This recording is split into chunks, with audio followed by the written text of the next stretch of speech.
Hello underwater friends. You want to buy a DSLR or mirrorless camera to go underwater, but you don't know if it's the right choice for you? Well, in this video I'm gonna give you the plus and minus about getting a DSLR underwater. And the final option is DSLR or mirrorless camera. I'm showing you this one, but it's an ancient camera. Normally I use my A7R3, which is a mirrorless camera and that I really appreciate. But once again, you have many options. On the plus side, the focus.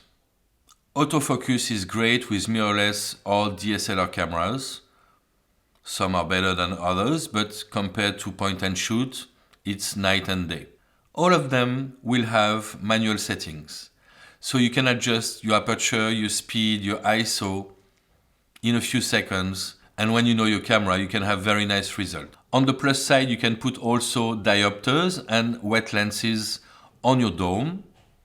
And one of the things I appreciate the most about my housing is that it have a vacuum system.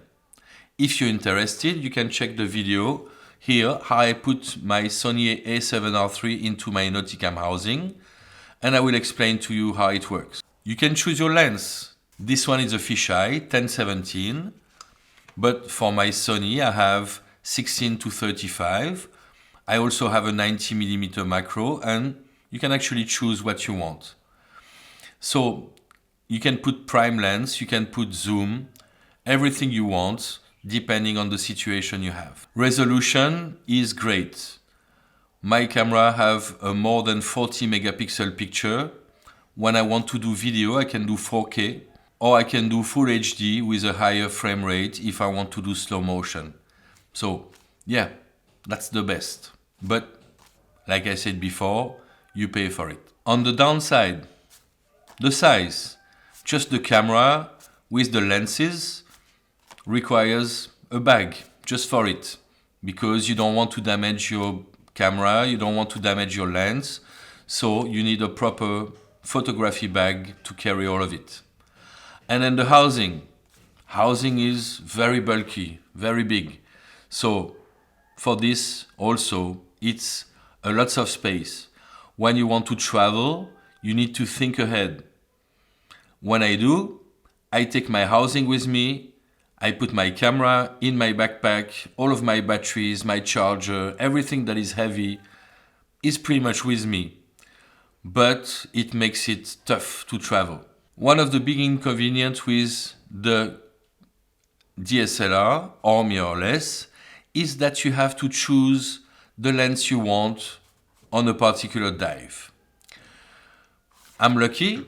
If I want to do macro, I can put my GoPro on top, and I'm always ready for bigger animals, but then the quality is not at the best. When I decide to do wide angle though, I don't take my point and shoot because it would be too much with me. I guess some photographers, like doing competitions and everything, will have a dive guide or a dive master carrying a second camera for them in case of different subjects. But then it becomes a whole different level. So for most of us, we're gonna have to choose if we don't want to do macro or if we want to do wide angle. And actually, if we're on a boat, it's even better to choose for the whole day. So sometimes your guide will be like, it's not easy with you, huh? It's either too big or too small. Yeah, and that's how it feels very often. So pick your dive, pick your equipment and stick to it. That's the problem. And it's not it. On top of it, you're gonna need a flat port when you want to do macro, and you're gonna need a dome port when you want to do wide angle. Again, on top of that, you're gonna have to add focus light, strobes, and many other things. So it ends up being a lot of money. I personally have a quite expensive setup, but I do a lot of photo, I do a lot of video. And I didn't start with that. So price is gonna be an issue for most of us. Thanks for watching this video all the way to the end. Always makes me very happy.